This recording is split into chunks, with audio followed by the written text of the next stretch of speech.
And we're live. We're live. Hello, everybody. It's Jennifer Jones here from Tracking Down the Family, and we're here for our live Speakers Corner preview.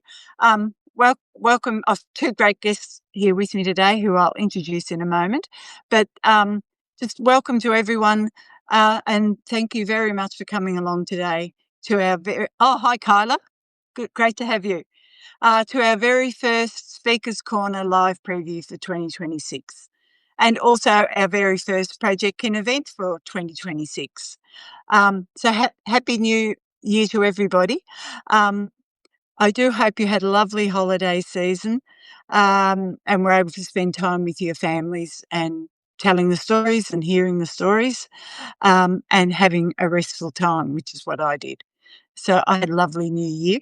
It was very quiet, as we're having a heat wave lately. This week, for example, we're going, oh, hi, Linda. Hi, Linda. Great to see you. And there's Barbara. Hello, Barbara, taking our notes for us. Yes, about our weather. Just for example, and Kathy, hi, Kathy. We're having 45 degrees weather this week, each day, which is Celsius, not Fahrenheit. So that's around about 113 Fahrenheit. So yes, it's hot, hot, hot here. So good weather for reading and writing our stories. Jane, hi Jane, New Zealand's here. Happy New Year also to you, Kathy. So to introduce my guests, today I have two great family story writers here with me. We have Marian Beaman from Marian's News and Xanthe Hall from X Factor Family Stories. Marian is a retired English professor who now in retirement is writing her family stories. Just while I introduce Marian, I should say you will only be seeing Marian's photo. We've had a bit of a technical issue here just as we're about to start. So you will see Marian in the flesh later in the week at Speakers Corner. So we have Marian. You can see me, but I'm just my smile is frozen. The smile is there, Marian. Face and Xanthe's as well. Yeah. So we have Marian, and we also have Xanthe to tell us, give us a preview of her story. Xanthe was born in Scotland, raised in England, and now lives in Berlin. So I'm sure there's a story in there too, in that. So just to our theme, as most of you know, we have a theme each month, and our speakers come along and jump on our virtual box and tell us a story to a theme. They choose their own topic, and the topics are always different. I'm always amazed at how different how so many different topics can suit a theme. So our theme for January is the secrets kept locked away in our families. So I'll just hand right over to our speakers, who will give you a preview of their story they will be telling later in the week. So as always, we go in alphabetical order. So over to you, Marian. Yes. Thank you so much. I enjoy talking to other writers, and now I'm connecting two other continents. Hi, Jill. Australia and Europe. My story began in Europe, Switzerland, and then in Germany. And here's my chance to let you know Mennonites are we're cult. And my story begins in Switzerland in the 1500s. So they were persecuted. In fact, Menno Simons, the founder, was a former Catholic priest.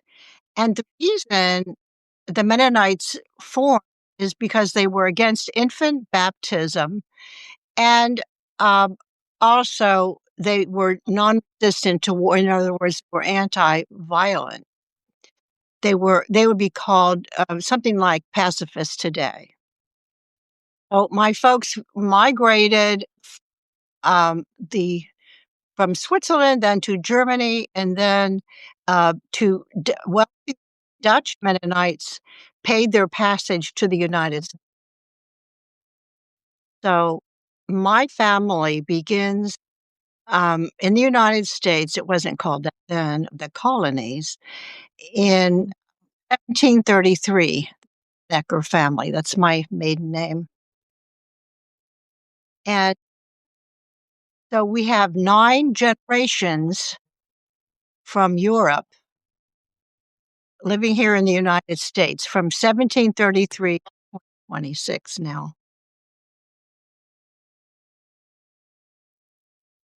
Did you want to ask me about my family story?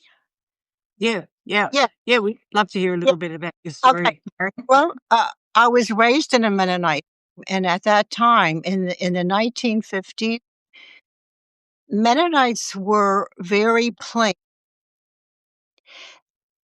No jewelry, no makeup, hair never cut, and I wanted to be fancy.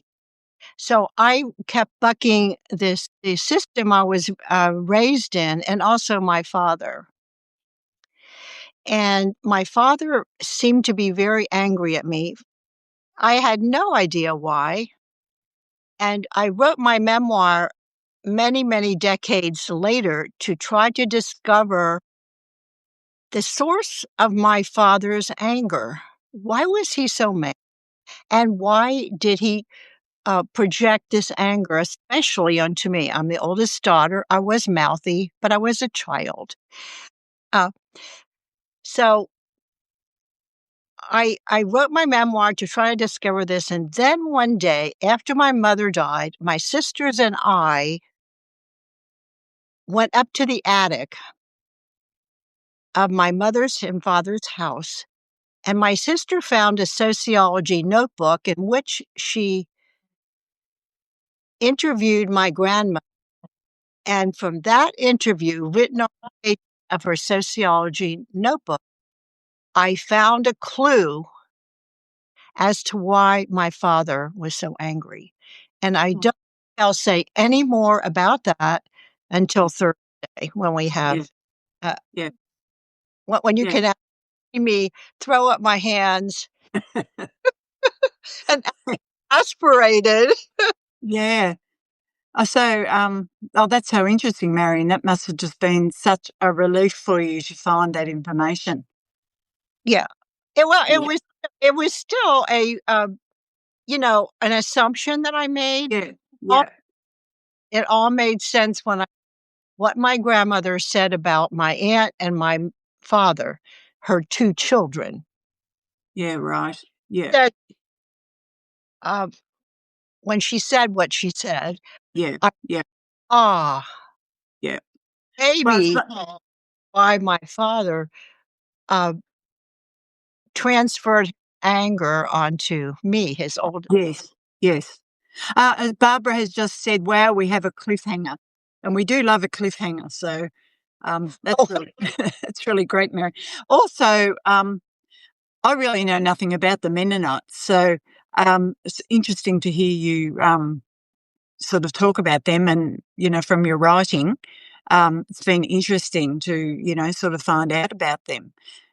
Just one question about the Mennonites: did they settle in sort of a particular area in America? yes, in Pennsylvania, but then they spread out to Ohio, Indiana, Kansas. There are a few out west, but Yeah. the reason they came was to avoid Yes. persecution because they were going to be able to practice their religion in Yeah. in and religious freedom Yeah. in the world, but Yeah. also excellent farmers. And William Penn invited them to Pennsylvania specifically so they could cultivate the land, and they would have an agricultural, um, they would be developed as Yes. farmers. And way back in the 700s, which sounds very young to anybody from Europe, um, the land was just wooded. And Yeah. in fact, Pennsylvania was called woods. Oh, right. Actually, Jill Swenson has just said, hello, Jill, said there are many Mennonites in the Midwest too, and Yeah, they were also it's farmers.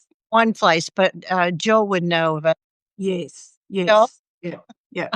Yeah, we Oh, that's, correspond with all the people on the chat. I yeah, recognize your name. yeah. Oh, that's so interesting, Marian. Um, it's going to be really great to hear a little bit more about that, Yeah. and especially about that cliffhanger that's there waiting for us. Yes. um, so I'll just hand over to you, Xanthe. Go ahead and tell us about your story coming up. Yeah. Thank you very much, Jennifer. Thanks for inviting me. Can you hear me okay? Is Yes, everything fine? yes, all good. Yeah. Okay. I'm having a bit of trouble at this end understanding what both you and Marian are saying, so I'm hoping that you'll understand me okay.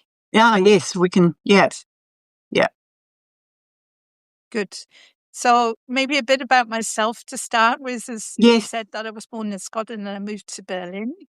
yes, And I moved to Berlin 40 years ago this year. So that's, if you notice a slight German intonation when I speak, that's why. It's yeah, kind of like yeah, if you speak German every day, then at some point or another, your accent changes a bit. yes, So, yeah. and I just retired this year, or so we're in a new year. So actually last year, in February. And I didn't have a lot of time on my hands before I retired because I was running an NGO, disarmament NGO, which is I could talk more about it another time, but I think that would take up too much time to talk about now. And I've been working on family history, doing my family tree for like 20 years before that, but I never had the time to write. And so when I first got onto Substack in February of last year, I started reading all these stories and I thought, okay, that's what I want to do. I want to write the stories Yes. of my family as well. So I started doing that, and then kicked off with the Ancestral Women Challenge in March. Yep. And I decided, and I wanted to write something about my aunt, Dinah. And I didn't know her. I never met her. And I didn't know anything about her at all. But I thought, okay, I can just use all my, research and find out who she was. So the only thing I could remember was that my father had said something about her living in Germany, but I wasn't really sure if that was true. I mean, I just vaguely remembered it. I don't know if my memory was correct. And also, when we're talking about secrets, my father was a very secretive person, and he didn't tell me anything about his family at all, including his sister. But luckily, I got in touch with his brother, Chris, who was a great genealogist. And he was the one who really helped me get going with all of this. So I started researching my Aunt Dinah. And then I found she'd married a man called Samuel Leonard Thomas Ashworth. And this man she'd not just married him once, she married him twice, Oh, which made me ask, what is going on here? Why did she need to marry him twice? Was it maybe because once was registry office and once was church? yeah. Or was she looking for a blessing? But it wasn't. They were both registry office. And it took a long time after I'd written most of the story before I got the marriage certificate that actually said they had been divorced in between.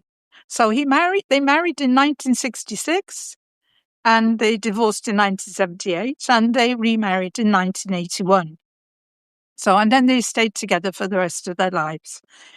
And it made me start to wonder about this, who divorced who and what happened here.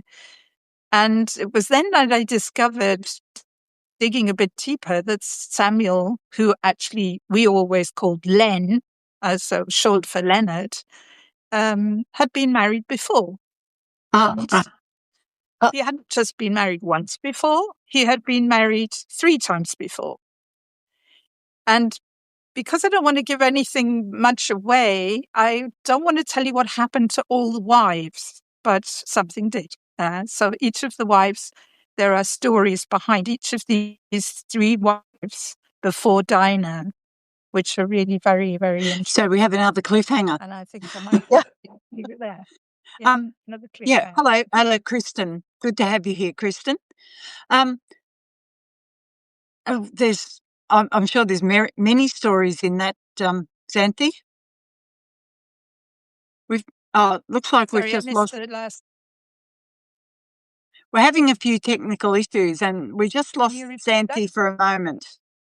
Can we Okay. hear you, Xanthe? Yeah, Yeah. I'm still here. Yeah. Okay. Yep. You're back Yeah. now. Yeah. Yes. Yeah. Yes, as Barbara has just said, when you mention all the wives, we know something dangerous is coming. Something serious. Yeah. So, The eighth, right? sorry, Mac. Yeah. Yeah, King Henry VIII and his wives. Maybe not comparable, but it reminds me of Yeah. him. Yeah. So yes, there's definitely a connection on many levels with this theme with both your stories, actually. So now that we hear that, and Kyla's saying how fascinating it is, and it is. It's absolutely fascinating. Keep in mind that our packets are flying from Berlin, Germany to Bendigo, Australia. Yes, so Yes. we are having delays and issues that we don't usually have. So usually I'm amazed that, as Barbara says, Bendigo to the USA or somewhere on the other side of the world, usually we have no issues at all. But today we're just having a couple of little issues. So, but we did hear you, Marian, so Xanthe. So, and I'm sure we're all looking forward to hearing your story later in the week. It just sounds so interesting. So can I ask, did you move to Berlin for work, or was it a family decision? Or? No, I wanted to live somewhere else in the world other than in the UK. And at that time I was only 25, and I wanted to visit West Berlin because someone had told me how wonderful it was because the wall was still up at that time. And I came to Berlin and I just thought, this is just the most amazing place I ever been. And I stayed. And so I didn't know the language, and I didn't have any money or anything. I just stayed, and it was a really wonderful place to live, and it still is now. Yeah. So I had a life change like 20 years ago and moved away to a new place, but my new place was 2 hours from home, so not international like yours. So yeah. So no, we're really looking forward to hearing both of your stories later in the week. We Speakers Corner, I'm sure everyone knows, will be coming to you on Thursday or Friday, depending on where you are in the world. We always say that. So check the notes and the event notes for your time zone. But it will be here later in the week, and Barbara will actually put links in the notes below for you to check. Is the easiest way. And I should say, Speakers Corner is a free event, but you do need a Zoom link. So you will need to register to get that link. And once again, the link will be in the notes for you to register. Another reminder, our schedule for Speakers Corner in 2026 is full. Even though we are completely booked out for the year, we're taking submissions for 2027. And also we have a growing list of names for people who would like to fill in if we have an unforeseen vacancy during the year. So once again, Barbara will put a link to the speakers queue in the notes for you. So just pop your details in there or contact Barbara or I. And if you do put your name down to fill a vacancy, and that there doesn't happen to be a vacancy, of course, we'll put you forward to next year into Speakers Corner, so you won't miss out. As I said, this is the first Projectkin event for 2026, and there are many more to come. This week alone, we have 5 events, including Speakers Corner. Coming up on Tuesday or Wednesday is the Mission Genealogy Gathering, or it's becoming known as the Clubhouse. As usual, there'll be two events for Mission Genealogy at different times, so you can choose the event that suits your time zone best, or you can come to both. We'd love to have you at both. Also coming up Friday or Saturday is Emma Cox. She will have her live preview for her Emma Explores event next week. So we're probably going to cut it a little bit short today because of the issues we're having. For me, it's just started cutting in and out a little bit too. So I hope to see you at some or all of the events this week. Just a reminder, come along and hear today's full stories in full at Speakers Corner on Thursday or Friday. Once again, depending on your time zone, check the link below. And don't forget to register for your Zoom link. We would love to have you there. Today we've just had a short snippet of 2 stories that I know are going to be so engrossing to hear in full. So do come along and join in the fun. So we'd love to see you there. And thank you to everyone for coming along. It's been great to kick off this year with the very first Speakers Corner preview live. So thank you very much, and we'll see you next week. Bye-bye. Jennifer, may